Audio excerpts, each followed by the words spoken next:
tous, nous nous retrouvons aujourd'hui pour le live spécial Ramadan avec la question du jour qui est: peut-on pratiquer une activité sportive pendant le mois de Ramadan? Et cette question, nous allons la poser à notre médecin nutritionniste qui est Mohamed. Salam alaikum Mohamed. Bonjour Amine, très content de réintervenir dans l'émission Yawatani. Alors pour répondre, déjà un bref rappel de physiologie. Alors il faut savoir en fait que la principale source d'énergie pour le corps, c'est le sucre, c'est le glucose, d'accord, qui est stocké dans le foie et dans le muscle sous forme de glycogène. Mhm. Alors, une fois qu'on n'a plus donc ce sucre à disposition, le corps va aller chercher dans la graisse, dans les acides gras, d'où l'intérêt en fait chez les personnes obèses de faire du sport pendant le ramadan pour perdre du poids.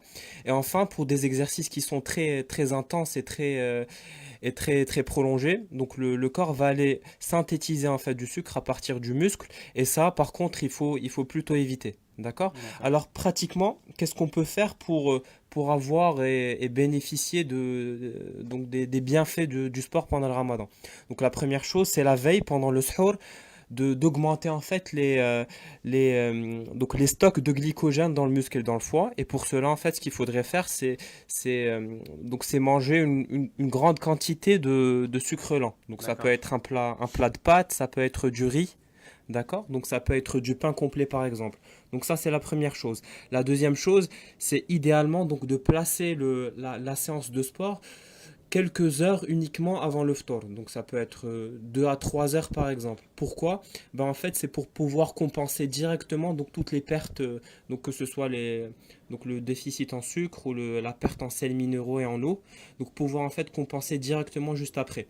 Alors les réflexes à bien avoir après une séance de sport qui doit bien entendu être donc d'intensité modérée pendant le ramadan parce D'accord. on est plus faible.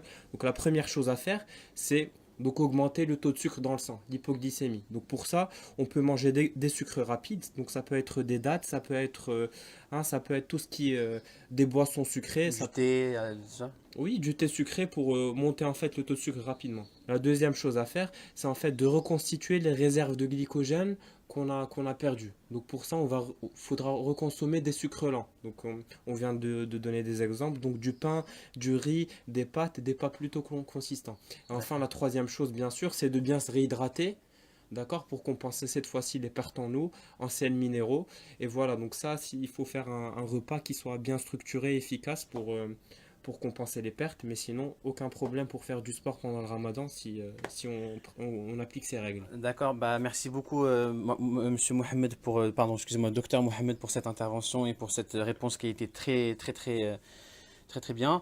Donc voilà, je vous remercie pour votre visionnage et pour votre écoute et je vous dis à très bientôt pour un prochain live spécial Ramadan. Salam alaikum à toutes et à tous.